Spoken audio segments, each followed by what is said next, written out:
Okay, what are your thoughts on social attitudes, including gay men's attitudes, to camp men? I'm going to get into a lot of trouble today.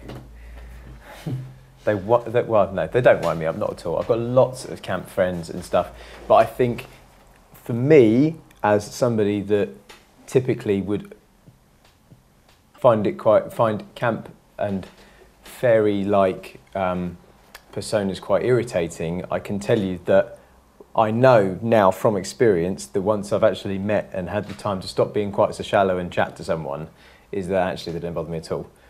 But until I worked in a gay bar, actually, it did wind me up.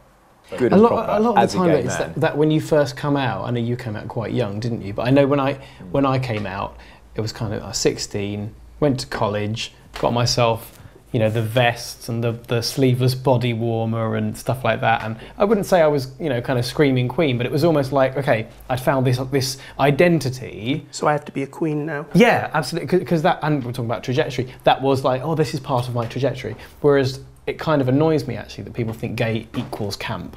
Yeah, they're two separate things. It took me a while to separate them. Yeah, same here. But I think I grew up with a bad attitude towards camp because, you know, I grew up in Essex and I went to an all-boys Catholic school, and there wasn't really, I didn't come What's across more camp than that? There Seriously. was no one camp Yeah, no, we perceived really it at the camp. school, and there was Except always the the one priests. boy. There was only the one boy. No, it's not like that. You know, and there was, you'd have the one boy in the year that was quite, you know, flamboyant, and obviously people would give him a hard time. But then I would always find, because I didn't have gay friends growing up and stuff, all I had was what I saw on TV. So if there was a camp host on TV, you're kind of thinking, what was They're that who I'm supposed to be? Gays. It's because there is no actual difference between gay men and straight men.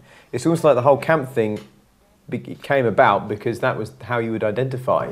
I think camp men they've definitely played a part in kind of our being accepted by society, and I would never ever doubt that. Yeah. Because the camp John Inman, for example. Well, look at how Stonewall happened. Absolutely, you know, all of the comedians that people just kind of like took to their hearts. I've always found people who are really camp, like the John Inman stereotype, or the guys who at the Pride Parade go mincing up the road, and I use that term again, wearing the feather boa, doing that. They always make me cringe slightly. Yeah. Because it's all a big act. I think that's what people see.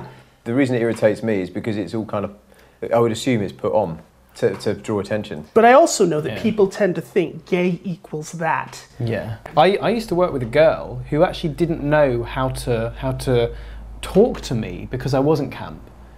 She knew I was gay because everyone knew. It wasn't like it was a secret, and there wasn't this big sort of coming out ceremony or anything. But she didn't know how to talk to me because all she'd known was that gay guys were camp.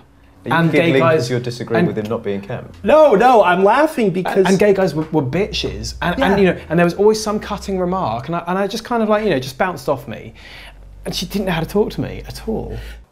And I think that's very interesting because the camp identity, and it's a form of subculture as well, and it's sort of... It makes people accept, it's a way of people understanding what they don't understand. Exactly. And I think it brought, just going back to what you were saying, it brought kind of gay into mainstream as well, certainly in terms of the media. I think it is good, but I also do think that a lot of people that watch TV that aren't necessarily around gay people will think that is what a gay man is. But it That's how you marginalizes identify us, one. though. It marginalizes us because it means that people automatically, the act of coming out becomes more difficult in some ways. And it was for me, because immediately people associated it with, you know, gay pride parades, walking around in a pair of tight pants with a pink boa singing It's Raining Men.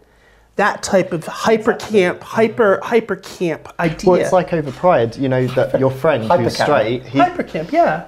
Your friend who's straight that's camp. said to me, he goes, you know, I love gay people, but I have to say one thing I don't like is you guys have terrible taste in music. And I said, oh, what do you mean? And I was like, And he goes, just your taste in music? I was like, all right, I listen. And he goes, well, and I said, well, I listen to like prog rock. Yeah. And like, you know, Zeppelin and all that. And he was like, oh, well, no, I don't mean that. I mean like Britney Spears stuff, like I don't listen to that. And he was like, no, but I mean gay people. And I was like, I am gay. And he was like, no, you don't understand. I was like, you don't understand. He was stumped. Yeah, because he was generalising. Yeah. And I think but that's where that hits the nail on the head. Get his head around that. I was generalising by an educated. I don't listen to that music. He couldn't get his head around that. Was he quite uneducated? Was he a little bit? No, he's not. He's a nice guy. My friend, my friend. But which friend, sorry? He's from Worthing. Oh, that says it. Oh, so is this girl? That's so weird. You know, they've only just got electricity in Worthing, don't they? Oh, here we go. This is going to go over well. Sorry, but tangents. You know, I've got a friend, Kyle, who's from Kent, and he's like in the dark depths of Sittingbourne, where gay men don't exist apparently. Except for him. No, he's not. No, he's not gay. He's far too into ladies' bits, and he comes down every now and then, and he will not go clubbing in a straight club here, because he loves the music, but he will not. And I got him into Gaydar Radio. Right, he was in his room. God. I rang him up and I said, right, are you in your room? He said, yes, I am. I said, right, you're on your own. I said, because I knew that this would be a problem. And I said, right, I want you to look up Gaydar Radio. And he said, oh, what are you going on about, bloody gay radio and all the rest of it?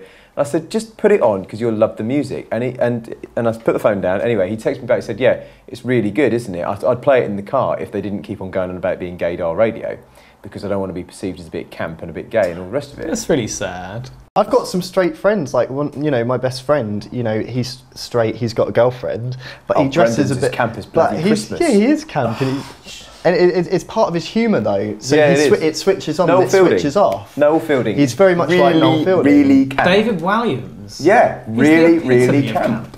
There's this idea that if you're gay and you fit into the gay subculture, that's where the idea of gay clones come from. You know, you have to fit, you have to, like ABBA, you have to, exactly, but you're supposed to, you're supposed to like show tunes, you're supposed to... So if I don't listen to, if I'm not particularly camp, does that mean... You love a show tune. I do like a show tune. I do like a show tune. But say if one isn't particularly camp, are they then not perceived by the general public as gay? It's going back to... Yeah, I mean, it's hidden. I wasn't... Yeah. Because people, how would you know? So many people don't realise that. But then I don't go, oh hi, I'm Chris, I'm gay. However, if I was, oh hi, I'm Chris, they would probably hear, hi, I'm Chris, I'm gay. Yeah.